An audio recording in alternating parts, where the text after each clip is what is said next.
Hello friends, welcome back to Rinshi vlog. പുതിയ കൂട്ടുകാരൊക്കെ വന്നിട്ടുണ്ടെങ്കിൽ ചാനൽ സബ്സ്ക്രൈബ് ചെയ്യാൻ മറക്കരുത്. അപ്പോൾ ഇന്നത്തെ നമ്മൾ രണ്ടാമത്തെ പെരുന്നാളാണ്. ഇന്ന് നമ്മൾ പോകുന്നത് വലിയ മേമൻ്റെ വീട്ടിലേക്കാണ്. അപ്പോൾ നമുക്ക് അവിടെ ചെന്നിട്ടുള്ള ബാക്കി വിശേഷങ്ങൾ കാണാം. അവിടെ എത്തി കുറച്ച് നേരത്തിന് ശേഷം കഴിഞ്ഞപ്പോൾ ഞങ്ങൾ ഫുഡൊക്കെ ഉണ്ടാക്കാനുള്ള തയ്യാറെടുപ്പിലായിരുന്നു കേട്ടോ. അവിടെ ചിക്കൻ ബിരിയാണി ആയിരുന്നു കേട്ടോ ഉണ്ടായിട്ടുണ്ടായിരുന്നത്. പിന്നെ നമ്മുടെ ചാനലിൽ പുതിയ കൂട്ടുകാരൊക്കെ വന്നിട്ടുണ്ട് കേട്ടോ. അപ്പോൾ അവരൊക്കെ നമ്മുടെ ചാനൽ സബ്സ്ക്രൈബ് ചെയ്യാതെ കാണണമെന്നുണ്ടെങ്കിൽ നമ്മുടെ ചാനലൊന്ന് സബ്സ്ക്രൈബ് ചെയ്തിട്ട് കാണണം കേട്ടോ. അതേപോലെ തന്നെ നിങ്ങളുടെ കൂട്ടുകാർക്കും ഫാമിലിക്കും ഒക്കെ ഒന്ന് നമ്മുടെ ചാനൽ ഷെയർ ചെയ്യുക.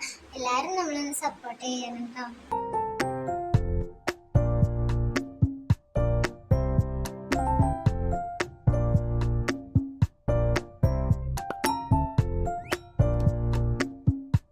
അങ്ങനെ പിന്നെ രാത്രിയായ സമയത്ത് എല്ലാവരും ഫുഡും കാര്യങ്ങളൊക്കെ കഴിച്ചു കേട്ടോ. അപ്പം മേമൻ്റെ വീട്ടിലെ പെരുന്നാൾ വിശേഷം ഇത്രയൊക്കെയാണ്. അപ്പം നമുക്ക് നെക്സ്റ്റ് വീഡിയോ കാണാം. ബൈ.